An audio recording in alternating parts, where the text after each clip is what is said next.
Good evening, everyone. Good evening and happy Monday. So we're going to be getting started. I just made sure that we logged into to my YouTube. So grateful to be here. Listen, grab your notebook and a pen. You do not need the book. And we're going to be continuing today with I think this is chapter 7 that we're in. And we are talking about taking risks and the risk taker. Okay, taking risks and the risk taker. And so book club is so important. Chapter 7, the risk takers. Book club is so important.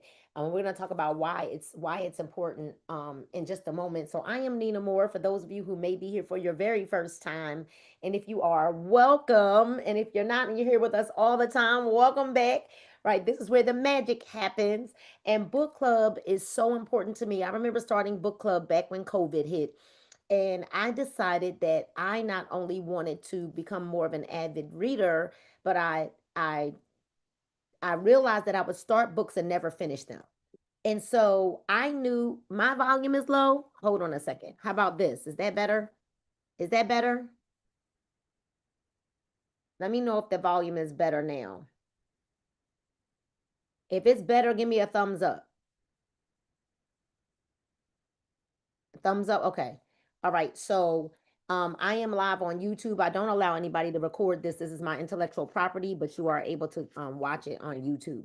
All right. So I hope that that's better. All right. So during COVID, I realized that I would start a lot of books but not finish them. And I learned quickly that leaders are readers, and those that wanted to earn more income, leaders are readers, and that you can only you would never earn more than you learn. Right, you'll never earn. So I want you to write that down, that you'll never earn more than you learn. Again, I'm not allowing anybody to record this. This is my intellectual property. Okay, you are able to rewatch this on YouTube, but I will not allow anybody to record this. Sorry.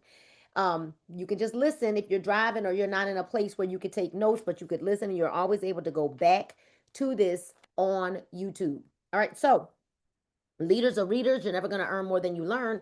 And you also cannot pour from an empty cup. And because you can't pour from an empty cup, it is super duper important to be here in an environment, in a community where people have a desire to grow. But the other thing that I realized is that oftentimes people don't want to buy books and have them laying around. And or they may even make an excuse as to why they um they can't participate in book club, because maybe people are not always in a financial place where they're able to buy the book. So the Lord gave me the vision to read the book to everyone. But not only am I reading it to you, God has given me a gift, and the gift that I have is to help you to get into the mind of the author. And so welcome to what we're reading is Born Rich. Welcome to the Read and Reign Book Club, and it is for men and women. This is not just for women. This is for all people of all ages. And we're currently reading Born Rich by Bob Proctor, who really is my mentor in my mind. I want to thank you, Tara, for letting people in the room with us. Thank you so much. And Melissa, if you don't mind, I'm also going to make you, Melissa, a co-host as well, so that let me see, Nichelle, I'll make you a co-host so that you all can let people in, because once I get started, I will not be able to see who's trying to get in. All right. So let me tell you, Bob Proctor is my mentor in my mind, and this book is about maximizing your awesome potential. But what I love about this book is nothing in the book tells us to go and find anything external. Everything in the book talks about rearranging things that we already have inside of us. All right. It doesn't say anything about having to go externally to find anything or to build anything new. This is basically built on the fact that everything we need is already inside of us. All right. And I want you to all know that everything we need is already inside of us. But now we got to rearrange some of those things so that we can believe bigger. Right? Amen. So that we can believe bigger, so that we can move faster, so that we want more. Because a lot of times, the way that we think or process where we are in life and what we have and what we're worthy of. That's why I love my daughter's hat. It says wealthy and worthy. Like we're worthy of wealth. right? And we want people to be able to embrace that you're worthy of wealth. All right. So we're in chapter 7. We've read through just about 3 pages of chapter 7 because it got that deep. All right. And so now we're going to talk about the young millionaires. Several years ago, I read an excellent book about risk taking. It was entitled The Young Millionaires, and it contained the true life stories of 18 individuals, each of whom had earned in excess of $1 million. Some of them had actually earned many millions of dollars during the course of their highly successful careers. Before we get started, does everybody understand that in order to have what we've never had before, that it's going to require us to take some risks? If success didn't require risks, don't you understand that all of us would be super successful? I mean, if it didn't require anything outside of the comfort zone or the norm, everyone would be super successful. But because there are a lot of people who have a very difficult time with taking risks because they want things to be safe. They want things to be safe, or they want them to be calculated, or they want them to be spelled out. There's a lot of people who won't move when it's not spelled out. There's a lot of people who won't move when they don't have all of the information. And it's funny, as I was standing on stage, Pastor Sean, on Saturday, um, at the conference, I said, don't y'all allow yourselves to get stuck in what's called analysis paralysis. And everybody kind of looked, and I said, yeah, where you want a ton of information. And then once you get the information, you get trapped in the information because now you got to process all of this information that was thrown at you. No, the people who make big income, wealthy people are able to make quick decisions. Y'all type the words quick decisions in the comments.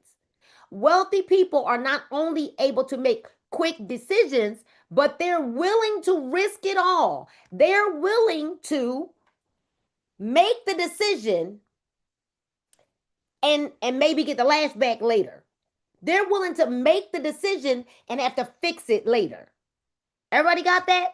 That is a skill set that we have to learn, that you're not always able to control what happens when it comes to success, especially in entrepreneurship. All right? So, throughout the book, the author made many interesting observations about the law of financial success. But the most important one was the one he kept coming back to. Although these individuals came from a variety of different backgrounds and had earned their money in different ways, they all shared one thing in common.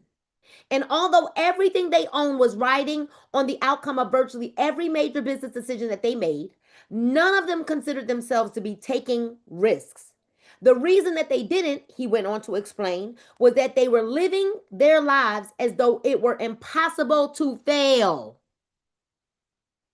Oh, that's powerful. In the eyes of most people, however, there would be no question that these individuals were taking tremendous risks and on an almost daily basis. So, none of these very wealthy individuals felt like they were taking risks because they said they were just living life as it was impossible to fail. That's some kind of powerful, y'all, because that's bigger than taking risks. That means they're going all in every day, no matter what. All in every day. So in a similar, let me go back. The reason taking them tremendous on a daily basis. In a similar vein, research done many years ago investigating the lives of fighter pilots in World War II determined conclusively that, contrary to what you might think, many of the pilots who played it safe during the war were among the first to be killed in combat. By contrast, the study also found that practically without exception, not only were the surviving acres individuals who refused to play it safe, but were the greatest risk takers throughout the war. I'm sorry, the surviving aces, not acres, but aces. As one observes the performance of individuals from all walks of life, it soon becomes evident that whoever plays it safe in life dies, and dies relatively young. Although many of these individuals remain clinically alive for numerous years, it's a mere formality when their hearts cease beating, because the truth is they have never really lived. Oh! So here, they're not even talking about a physical death. They're talking about the people walking around like the Walking Dead. They're talking about the people that are walking around that are in this stupor or in this place where they've already died, they just not in the grave. All right, somebody gonna catch it in just a moment. Because although these individuals remain clinically alive for numerous years, it is a mere formality when their hearts cease beating. So people think they die when their heart stops beating. But their heart stops beating. They die when they stop living, when they stop daring to take a risk. By now, you have probably said to yourself, all of this sounds eminently reasonable. But why should it be? Why are there so many of us destined to go through our entire lives in this condition and self-imposed misery simply because we are unable or unwilling to take meaningful risks? If we cast our minds back to the formative years of our own lives, we will soon recognize where this reluctance to engage in risk-taking behavior has its source. So we didn't just grow up this way. We weren't just raised this way. Because think about it, as kids, we took a whole lot of risks. And a lot of us have a ton of scars to prove it, right? We've got scars to prove it. Excuse me one second, y'all. All right, but think about it. So we didn't start off in life not willing to take risks. We're now at a space where now everybody wants to play it safe, but we didn't grow up that way. I look at my knees and I think about all the risks that I took because I fell down. I got scars on my arms, burns on my arms because I would dare to take risk. But guess what, Virginia? I'm still alive to tell the story. The risk didn't kill me. Okay. Somebody will catch it later. The risk didn't kill me. The risk isn't going to kill you now. So by now, you probably said it yourself, right? Why are so many? It says all of this sounds eminently reasonable. It says the book says why are so many of us destined to go through our entire lives in this condition of self-imposed misery simply because we're unable or unwilling to take not just a risk, y'all, but a meaningful risk. I don't even know what that means, Pastor Sean. What is a meaningful risk? I don't know what that means. Let's see what a meaningful risk means. I'm going to go ahead and define at least the word meaningful so we can figure out, well, what is a meaningful risk? Because it's super dark. Okay. All right. Sorry, y'all. Let's get the definition for meaningful so we can see what it means. All right. So meaningful means, let me let somebody in the room. Meaningful means having a serious, important, or useful quality or purpose. So, meaningful risk, having a serious, important, or useful quality or purpose. Let's see what the definition of risk is. A risk is a situation involving exposure to danger. Okay. Okay. Do we get it? A risk is to expose someone or something valued to danger, harm, or loss. The book says That simply because we are unable or unwilling to take meaningful risks, which means that we purpose to do what? We purpose to expose ourselves to a situation or something that could be danger us, cause us harm or loss. So that's why everybody would rather just play it safe, because now I'm supposed to take a meaningful risk. Not only am I taking a risk, but I'm going to take a meaningful one. Uh-oh. Uh-oh. That was like a clutch my pearls kind of statement. A meaningful risk. See, you know what? We don't take time enough to really find out what the words mean. So we just be reading stuff. Because I feel like a whole lot of people are kind of like, that was like a whoa moment.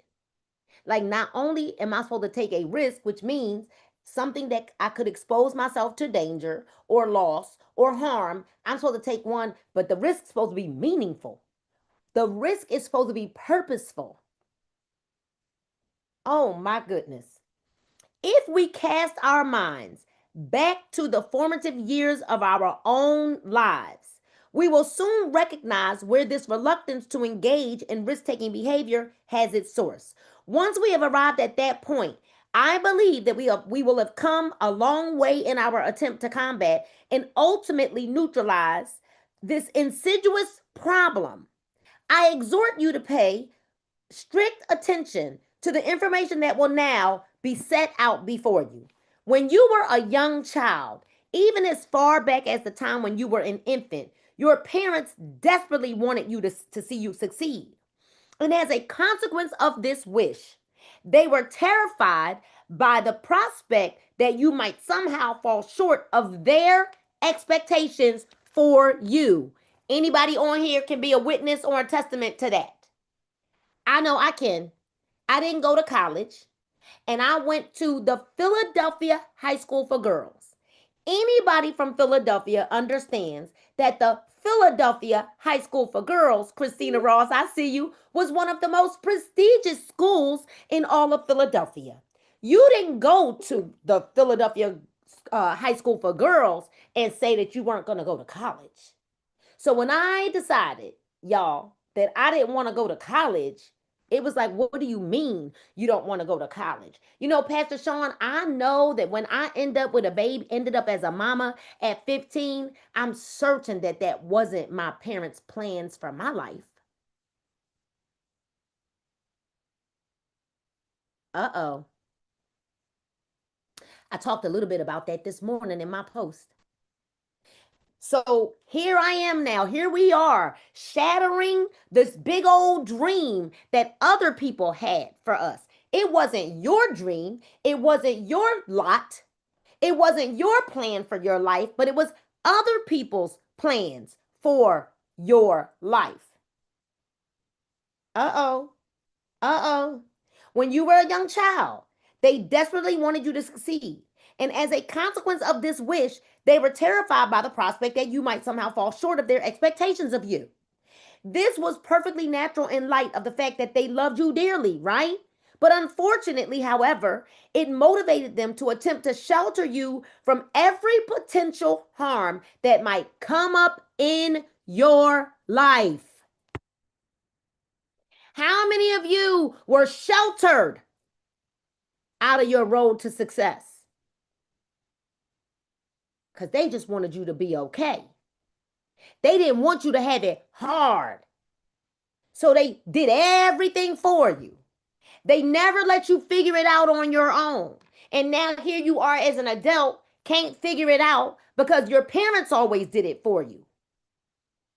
We have got to allow our children to go through critical problem solving. They've got to be able to figure it out on their own, or guess what? They will always need you. And that is the problem, that some people need to be always needed. Uh-oh. It's okay. Let me just finish reading because I can see people looking at me crazy like this. Like, what? What is she talking about? Huh? That's right. That's a problem. Then we're supposed to raise, oftentimes, Mama Nisi, outside of our house, we often get birds that build these nests on our porch, the front and the back. And I noticed, Matia, how short of a time frame that the birds are in the nest. That literally the birds are born, the mama for a few days, maybe it's even a couple of weeks because maybe I can't hear them right away. And I'm watching the mama come back and forth to feed them. And then, y'all, I promise you, it ain't even 3 weeks and the birds are gone. But we got, all right, let me keep reading because y'all know what I was about to say, right? We got kids in our 30s, 40s, 50s, 60s. We still trying to make all the decisions for them because of our need to be needed. And now we've got them so dependent on needing to call us first before they make every single decision. Uh-oh. This is them. Oh, when you first started to walk, they were right by your side. As soon as you even looked as if you were going to stumble, they quickly grabbed onto you so you would not fall to hurt yourself. We're inborn rich. Similarly, when you engaged in your first fist fight with the little Tara next door, your parents were there to soothe your bruised feelings. They probably tried to console you by saying, "You were right, dear. The other child was a bully." They probably said something like, "In the future, dear, be very careful and try to stay away from kids like that." Moreover, if your upbringing was like most, your first bicycle probably brought with it repeated warnings such as "be careful, don't fall, and watch out." In this manner, you were slowly but surely programmed to make every move in your life with a brilliant caution light burning brightly on the screen of your impressionable young mind. Oh my goodness. Oh my goodness. Is everybody still with me? We okay? We all right? Everybody with me? All right. Regardless of what anybody may have told you on the contrary, none of us was ever born with a fear of taking risks. It was something we learned only after we entered this wonderful world of ours. We learned it after what? Being programmed. Programmed. Contrary to what many people mistakenly believe, the human being, if left to his or her own devices, is a born risk taker who is naturally programmed to follow the path that will eventually lead to the greatness of his or her own life. Mm, mm, mm. Before you embark on this exciting path, never lose sight of the fact that becoming a risk taker does not mean becoming irresponsible. It's not what I'm saying either. If you think it through, you will realize that these two concepts are mutually exclusive. Becoming a risk taker means to act courageously, which is considerably different from acting foolishly. That is irresponsibly. You might encounter a few situations where the line separating these two concepts becomes extremely narrow. Nevertheless, it is essential that you never cross over that line, inadvertently or otherwise. You must also be aware that risk taking is always a relative term. In other words, behavior that represents a risk to one person may not necessarily represent a risk to another. And if the same behavior were carried out by a third party, one might even be tempted to deem it irresponsible. Therefore, one must be able to distinguish among these different concepts with a significant degree of accuracy. In order to achieve this, it becomes necessary to go back to one of those basic principles involved in the process of self-development. You must be able to see yourself with the inner eye already in possession of the good that you desire. So there is risk taking versus irresponsibility. But you know what? And I don't know, I might be beating myself in the foot with this one. I'm gonna unmute for those of us that are actually on the line, on the Zoom, and I'm gonna allow maybe two people to unmute themselves and let's talk about this. Let's talk about how none of us were programmed to not take a risk until we were programmed to not take a risk. Tosuna, come on. That's definitely true. I know for me, I was definitely one of those sheltered people growing up. My mom, she didn't really tell us the life stuff. She protected us and she told us, call in the name of Jesus, things like that. But when it came to real life world things, we were like completely clueless. And so being an adult and now being a mother, I that's something that's like my prayer and something that I need to work on with my children to not, show to them and let them be able to take those meaningful risks in their lives. It's so important because think about it. How many kids now can't even make a decision for themselves because they're so programmed to, it's almost like you're made to feel like, and if you don't ask me, something is wrong. But remember, everybody's opinion. So let's think about it. A person who grows up with a strong entrepreneurial mind, right? But comes from parents who are corporate, 9 to 5. The two people don't think the same. And so when you ask someone who's very corporate minded, but you're an entrepreneurial, you've got an entrepreneurial mind, and when you ask a question, a corporate person is typically going to give you an answer that involves less risks because they're accustomed to checking in and clocking in versus an entrepreneur who's used to, hey, if I don't work, I don't eat. Does this make any sense, y'all? Right? And so you got to be careful who you talk to also, because if you have a desire to maybe do more with your life outside of what the norm is, you can't talk to somebody who's stuck in the norm routine pattern because they're only going to guide you in the way that they know, and that is to remain in a corporate mindset. No, just go to work, like start a business. How many of you notice if you put up a post right now and said, oh my God, I just got a raise, or oh my God, I just got a new job, you're going to see thousands of people. Congratulations, congratulations, congratulations, congratulations. But if you then go and put up, oh my God, I just started my new business. I know, Edna, I know. It's the truth. How many people going to congratulate you for that? Very few. Very few. Because people have been programmed. It's going to be crickets. People have been programmed to believe that that is the way. Now you've got this generation coming up. Think about this generation that's coming up that thinks that a job is foreign. Like a job? Who's going to do that?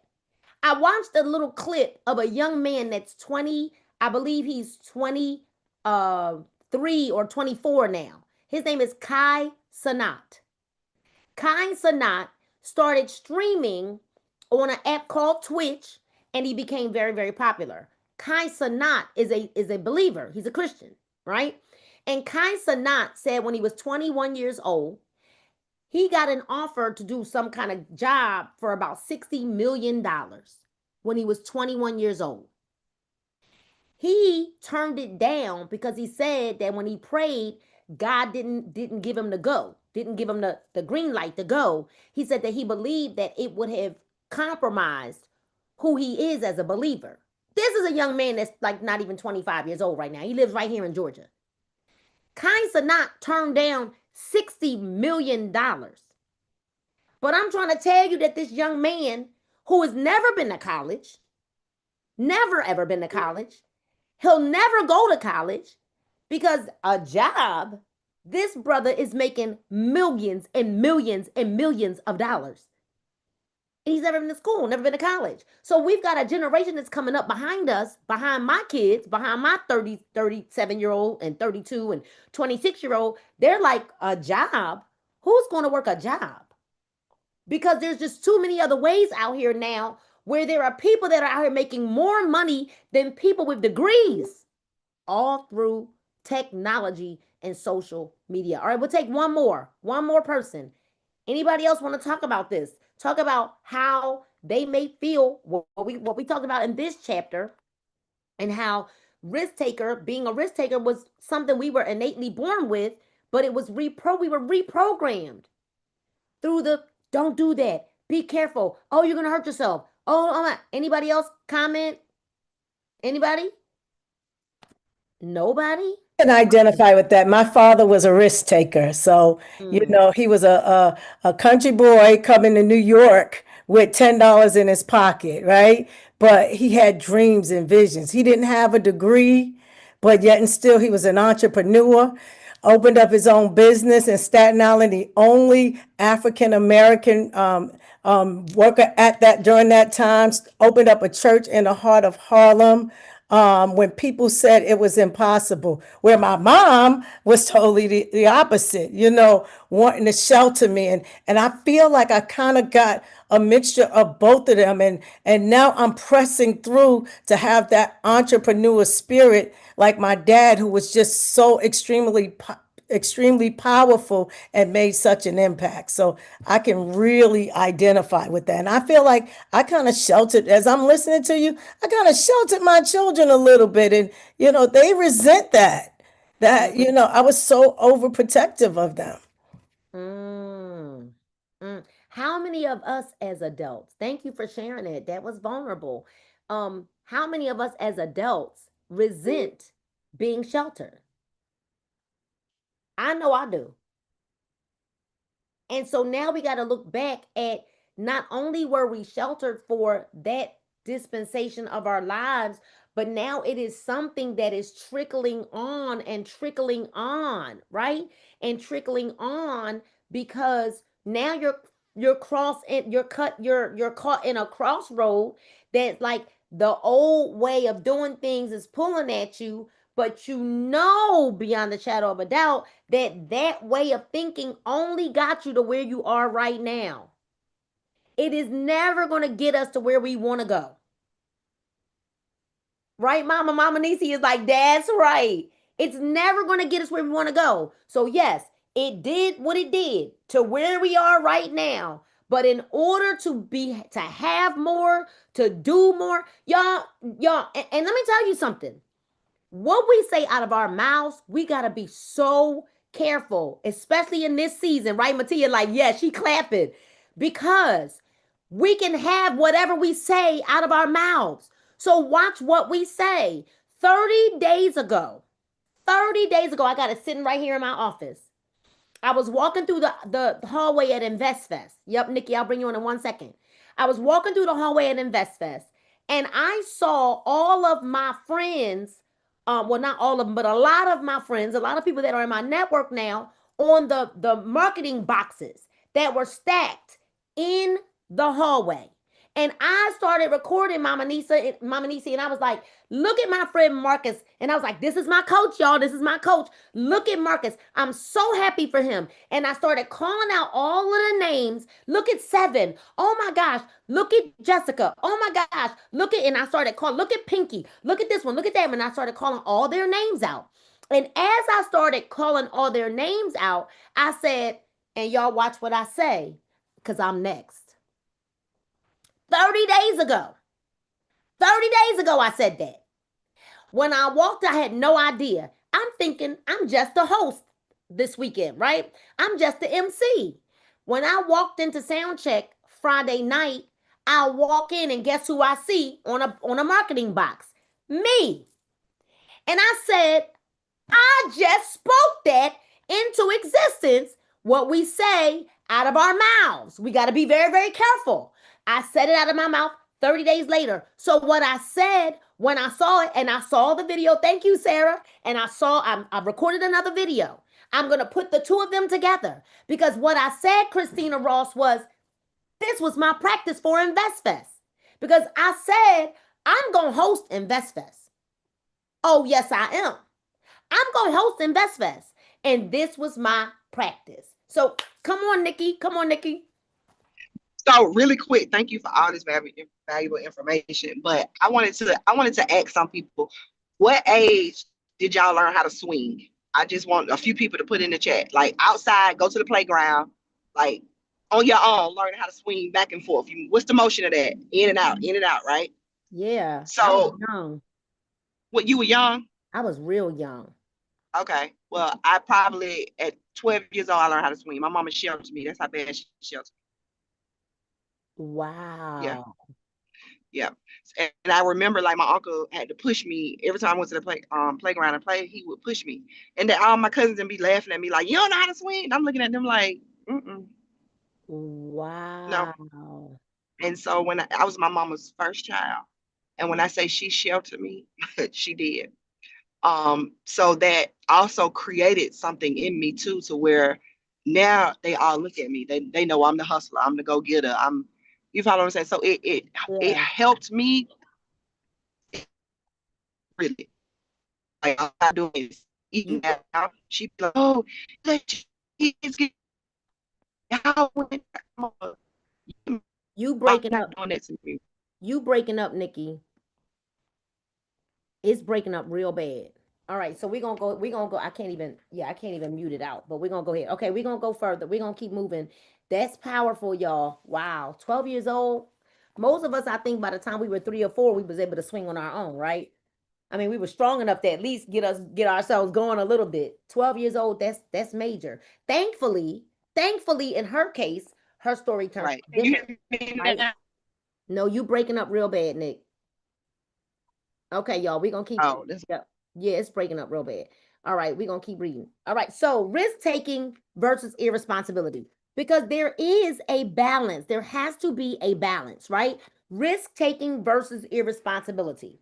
People who are irresponsible rarely accomplish anything of importance. Quite often, they invite real harm to themselves. They might occasionally become involved in some activities which are successful, but these results occur so infrequently and they are so overshadowed by negative results that they are hardly worth mentioning. So consider the individual who dives off of a high cliff into a shallow body of water simply because he has been dared to do so by a group of his peers. Although he is afraid to dive, for some strange reason, he is even more afraid of what the others might say or think about him if he chooses not to dive. His fear of diving is reasonable in view of the fact that he has had absolutely no training as a diver. Furthermore, because of his lack of training, when he contemplates what might happen if he does dive, he visualizes himself being seriously injured. Obviously, for an individual such as this to go ahead and dive would be extremely foolish, and his actions would be considered irresponsible by anyone's standard. On the other hand, if this same person trained to become a professional diver, and if we're skilled at taking all of the various factors into consideration, that is, if he were able to visualize himself successfully going through all of the necessary motions, such as swimming to shore and stepping back on land unharmed, it would be a totally different situation. Although he would still be taking a definite risk, no one could accuse him of acting in an irresponsible manner. Consider the stunt people in the movie industry. They are constantly performing dangerous acts. In fact, that is precisely what they get paid for. But do not be deceived. The men and the women who perform these stunts are not amateurs by any means. They are competent professionals, highly skilled in the performance of their dangerous trade. They always check and double check every calculation before they make even the simplest move. And as a result, they are very rarely injured. No, there cannot be any question about it. Stunt people are risk takers to be sure, but they are very rarely irresponsible individuals. I don't know about you all, but when I'm having a conversation with someone, oh yes, Mama Nisi, hold on one second, I'll bring you up. When I'm having a conversation with people and they start asking the what if it doesn't work? Well, what if nobody shows up? Well, what if I y'all, something happens to me. Like I gotta either get off the phone with them or get out the room with them or get up because I like negativity does something to my ears because I'm always the person saying, but what if it does work? Well, what if they do show up? Well, what if they, and you know what? The what if they show up doesn't always have to be 1,000 people.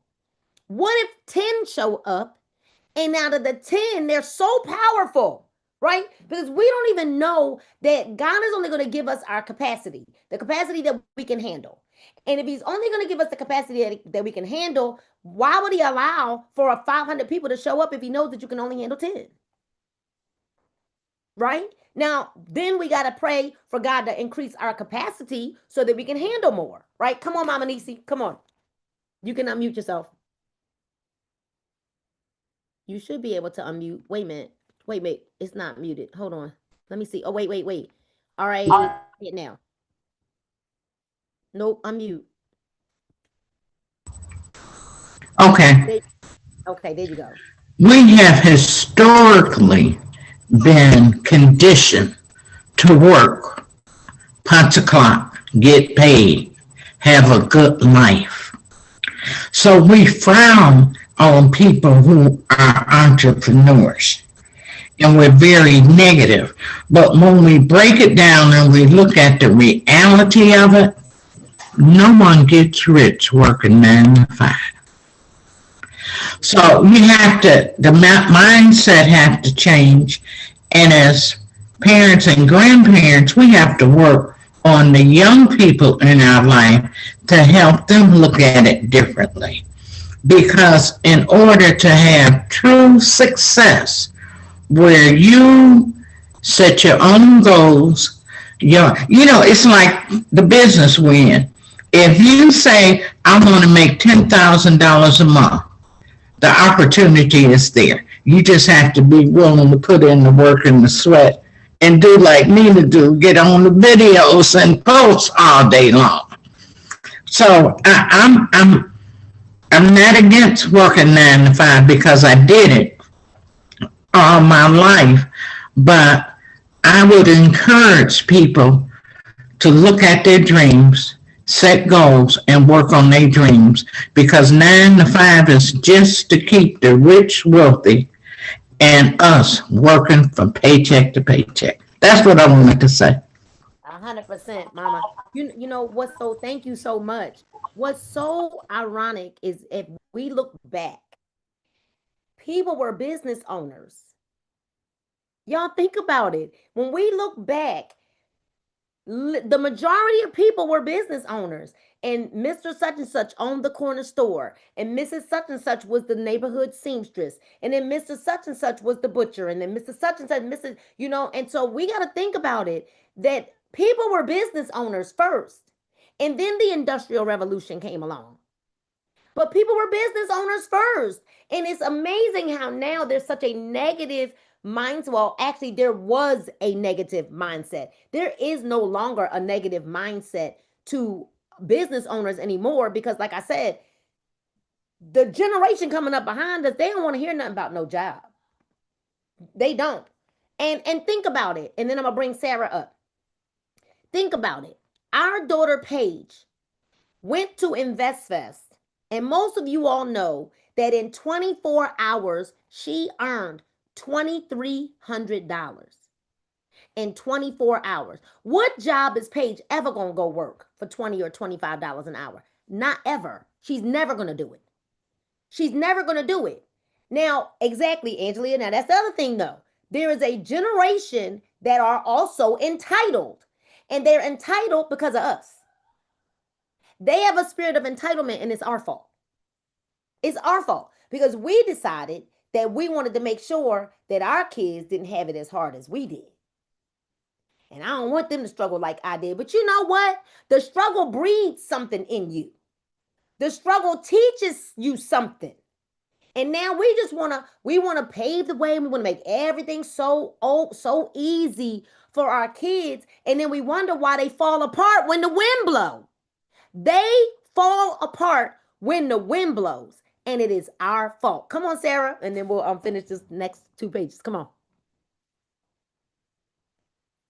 Sarah, you there? Where'd she go? She disappeared. Where did she go? She said, not my adult kids. Where did Sarah go? It's like she went to click on and she disappeared. There she goes. Try to unmute yourself now. Here I am. There you go. Hi, beautiful. Hi, community. Thank you for everybody that's participating, and thank you for offering this book club. This is my first time on. Of course. And you look beautiful as usual, and I want to give you kudos because, it's really like that.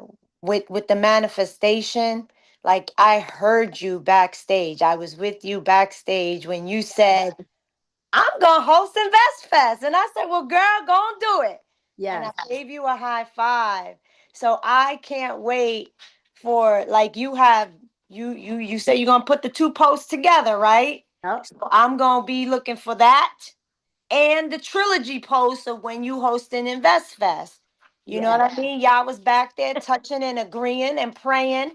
And Paige was out there doing her thing, selling Yeah. her hats, and the beautiful thing though is that it's a beautiful balance what you and your husband are doing with her, because she's an entrepreneur and she got to put in the work. She got to build that muscle. She got to do the pitch.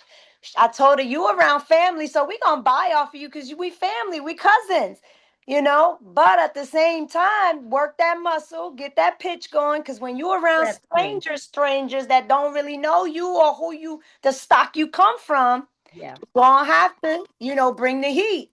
And it was beautiful to watch her do that. And then I had told her, hey, let's go do this or let's go do that. And then your husband even said, well, she got her business, she's doing her thing, but we always still want her to be a kid.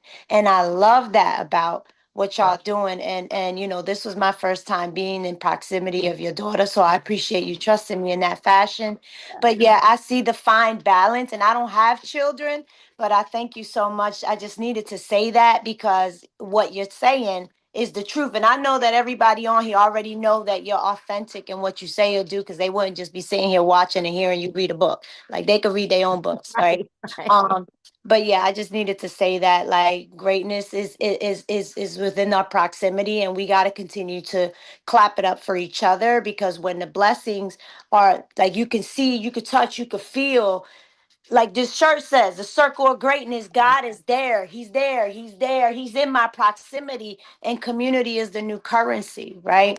So thank you so much for letting me come on your platform and just Thank say a you. word or two. Thank you so much. Thank you so much. All right, y'all. So let's go ahead. We got a few more minutes left. All right. So investments. Listen, now turn your attention to the person who invests his or her hard-earned savings in a venture about which he or she knows practically nothing about.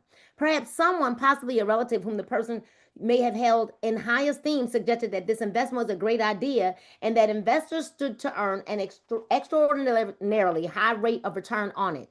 Assume, moreover, that despite the person's very grave misgivings about going into the venture, he is also strongly motivated by greed to seek the highest possible rate of return on the money invested. Finally, suppose that notwithstanding the tremendous fear of the loss, the person decides to go ahead and make the investment anyway.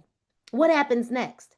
After the investment has been made, most of the person's waking hours will probably be spent worrying about the investment and visualizing himself reduced to a state of abject poverty. It is abundantly clear, therefore, that this sort of behavior must be deemed the polar opposite of financial responsibility, and the person involved must be considered imprudent and irresponsible rather than a bona fide risk taker. The usual outcome in a situation such as this is predictable. If not pleasing, the individual loses the money, not to mention the friendship of the person who originally suggested the investment. The reason is that foolish, irresponsible people seldom blame themselves for making such errors. Rut-row, rut-row. So even though they were introduced to this idea by a person who came that wasn't really credible, had no information, the person that was still at fault was the person who decided to take the plunge. And rarely this says that they seldomly blame themselves for making such errors. On the other hand, if that person listened carefully to the suggestion of his friend or relative and studied the situation for himself, he could have formed an opinion that was based on sound knowledge rather than hearsay and was motivated by genuine interest rather than simple greed. And at that point, the individual could have gone ahead and invested a sum of money that would have not placed his total financial situation in jeopardy. And as he gathered more information based on actual experience, he could have gradually increased his investment if such action appeared to be in his best interest. If this individual followed the second course of action, he would still be taking a risk, but one could not justifiably say he was behaving foolishly or irresponsibly, even if even in, the eventuality that this person made a bad judgment call and lost his money, that would have been all that he had lost. He would still have his friendship and he would still have his own self-respect because he would realize that he had been guilty of nothing more than an error in judgment. An added benefit of this approach is that the individual would not automatically reject future investment possibilities should they arise. I am sure that you are getting my message loud and clear. Risk takers are knowledgeable people who study situations carefully. They have confidence in their own abilities. I have a very healthy self-image and have a very healthy self-image. More succinctly, we can say risk takers, unlike irresponsible people, are nobody's fool. So if one were to examine the statistics regarding the number of business failures each year without closely studying each situation separately, one could easily conclude that going into business for oneself is an irresponsible act. However, that is not just the case. The truth is, many people who have gone into bankruptcy should have never gone into business for themselves in the first place, either because they weren't properly prepared for such an undertaking or because they didn't know what they were doing. They lacked the skill, the knowledge, or the proper support to get their business off the ground. And although it takes most new companies at least 3 years before they properly establish, some of these individuals didn't allow for 3 months or even 3 weeks to give their business a chance. It is also significant that prior to setting out on their own, many of these people thought their boss was incompetent or the owners of the company that employed them didn't know what they were doing. Not everyone who fails to get a new business going falls into this category, but there are many who do. Despite the woeful statistics, many individual risk takers have succeeded in establishing businesses of their own. Consider the story of my good friend, Bob McCrary. Bob had worked in the electronics industry for many years, and although he had never earned what one might consider big money, he certainly earned a better than average income. He owned his own home, raised 3 beautiful daughters, and accomplished all of this while working for someone else. Despite his undisputed success, Bob harbored a desire to go into business for himself. And I suppose fear was the only thing holding him back from doing so. The truth of the matter was that with all of the things that he had going for him, Bob couldn't help but succeed. Unfortunately, he was unaware of this because he had never been out on his own before. Moreover, he had been raised to believe the old idea that a person should not get a good that the person should get a good steady job and work for a pension. That's what Mama Nisi just said. Still, the desire of Bob and his wife Pat to work in their own business persisted. It eventually grew to the point where they were able to visualize their business operating successfully, since it is impossible to hold an image in the mind without expressing it. The end result of Bob and Pat's imaging was the birth of their own company, Pensacola Electronics. That happy event occurred just a few years ago, and although both Bob and Pat have worked many hard hours and still do today, they have the satisfaction of looking at what they have created together. They employ numerous people and they service hundreds of clients located in many states. They have both earned a sizable income, and the net value of their company today, if they were to sell it, is greater than all of the money that Bob had earned for working for the other company for all those years. Did Bob and Pat make the right decision? Just ask them. Would they make it again? You know what their answer would be. Are they risk takers? I don't think there is any question about that. Bob and Pat McCrary left their jobs and invested many thousands of dollars to do something that they have never done before. They had no guarantee that they would succeed in their venture, but they were not irresponsible, nor were they acting imprudently. Were they afraid? I have never asked them directly, but after studying human nature for the greater part of 20 years, I feel quite confident in asserting that they were. Despite their trepidation, they had the courage to act in the face of their fear. The person who analyzes a situation carefully, prepares himself accordingly, and proceeds in the face of fear with the image of success in mind is a genuine risk taker. Because we talk about it all the time, right, ladies? that courage is not the absence of fear. Courage is, I'm a little bit afraid, but I'm going to do it anyway.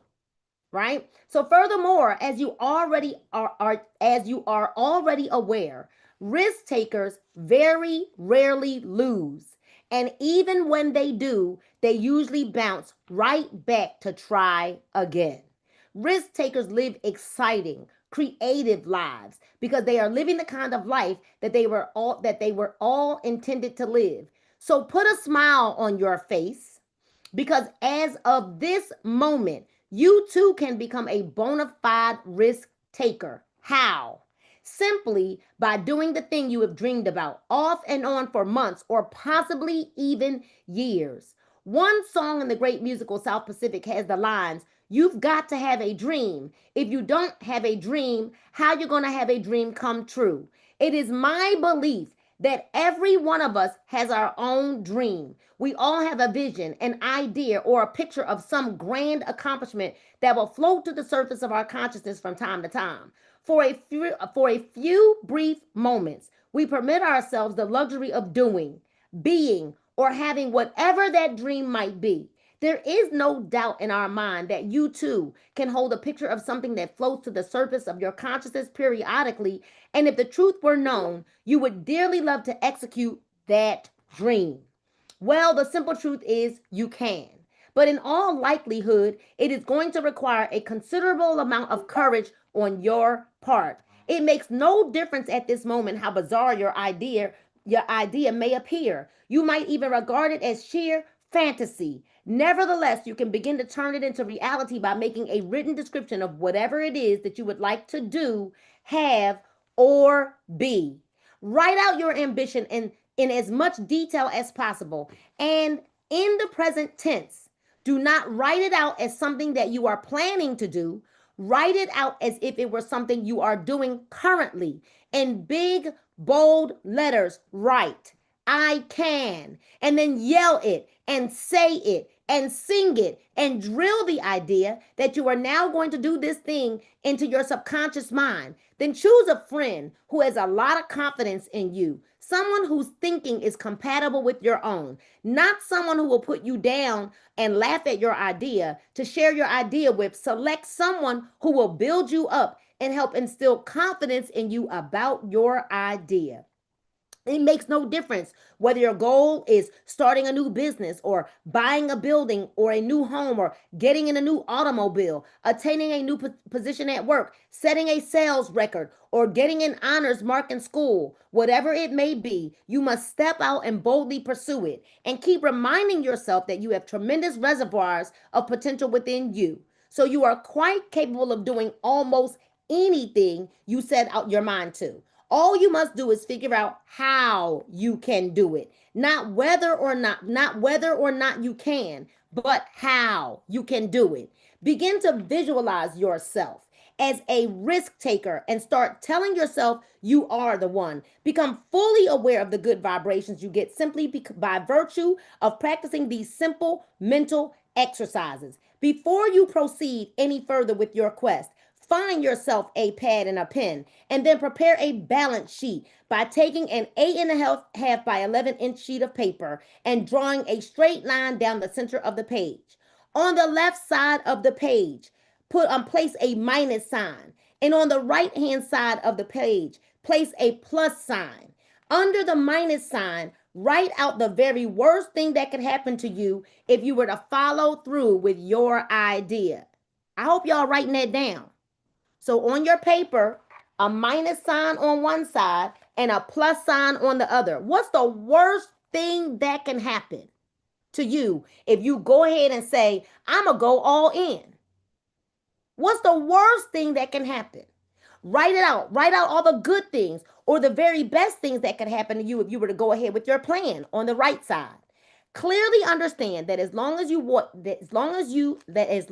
what you plan to do is honest and honorable, whatever goes on the left-hand side of the page is not going to be disastrous. And on the other hand, what goes on the right-hand side of the page could turn out to be significant. By creating this balance sheet in this manner, you are demonstrating to yourself for your own edification the fact that you actually have nothing to lose.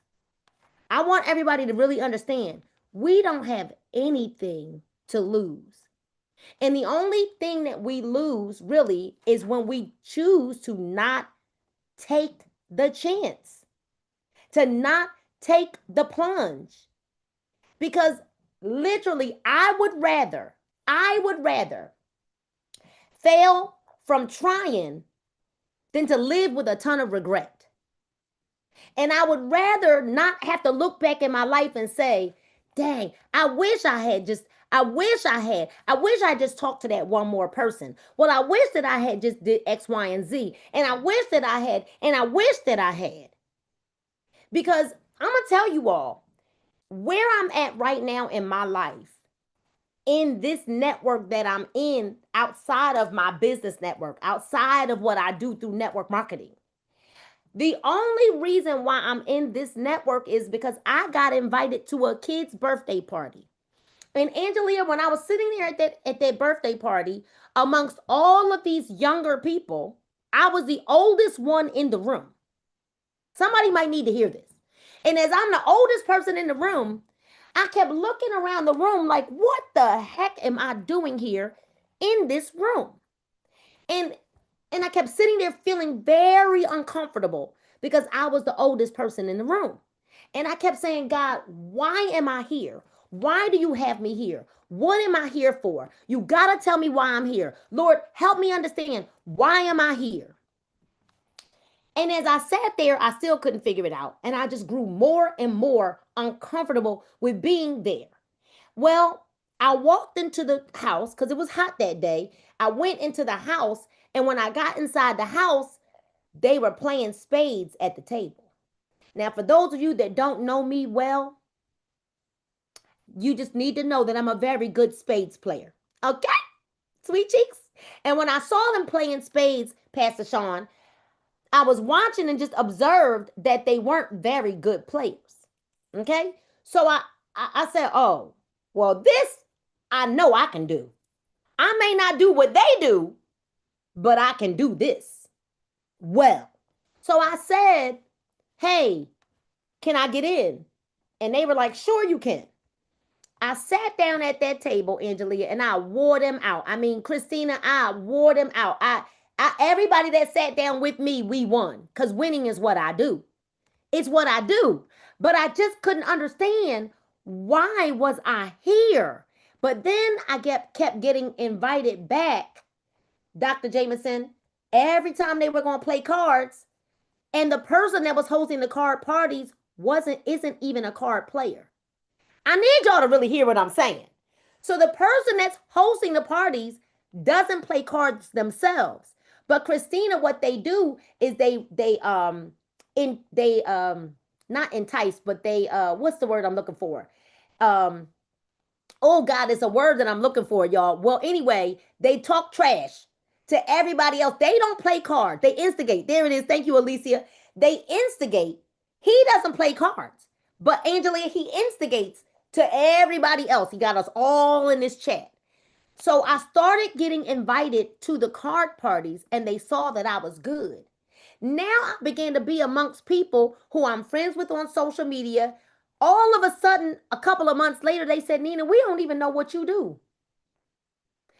Y'all need to they didn't even know what I did. It didn't matter. My skill got me in the door. And they began to be friends with me, not because of a business, not because of anything that I did. They became friends with me because they fell in love with genuinely with who I was as a person. After beginning to see me, and I started asking the right questions while I was in the rooms. I started asking the right questions, how to expand in business, how to make my presence more known, how do I build a community, how do I do that? I started asking the right questions while being in the rooms, and my gift began to make room for me. But then I was tested when I was asked to come to a speaker's class, and I said, well, when is it? And they said tomorrow. And it was a $2,000 speaker's class. I was being tested. I was being tested. Will I go ahead and will I take the plunge? Will I go ahead and bite it? I went ahead and did it. Not only did I go ahead and do it it was the next morning. I had to rearrange some things. I went to the speaker's class, and after going to the speaker's class, I end up hosting the speaker's class. I don't know how they saw what they saw in me at that class, because I was sitting there taking notes. I sat in the front row, and I probably wrote word for word every word that Marcus, my mentor and coach, spoke. I think I wrote down everything. Pastor Sean, and they watched me. I didn't know I was being watched. Some of y'all don't even know you're being watched. Here's what I know. When the student is ready, the teacher appears. The student never has to do like that. When the student is ready, the teacher appears. Obviously, I was ready. I didn't even know I was being watched. And what I found out at a mastermind about a month and a half ago, as I was sitting in this mastermind about a month and a half ago, Mr. Nehemiah, who is the person that hosts the card parties but can't play a lick of cards, he said in the mastermind, I don't work with anybody that won't go to Marcus's speaking class, because I can't teach you how to speak, but I can teach you everything else. Some of you all, and I got to end here because this is what the Holy Spirit said. I got to end right here. Some of you are holding yourself back from what God wants to do in your life because you have been instructed to do something, but because it didn't make sense to you, you refused. Well, I kept going, being the oldest person in the room. And most times I am still the oldest person in the room. But there's something that I'm learning, because I don't ever desire to die or think I know it all. And every time I'm amongst these young people, I learn a new thing because I listen. So risky, yeah, it was a heck of risky. And it's 7:05, we're going to end right now. It was a heck of risky. But everything that we want is on the other side of our comfort zone.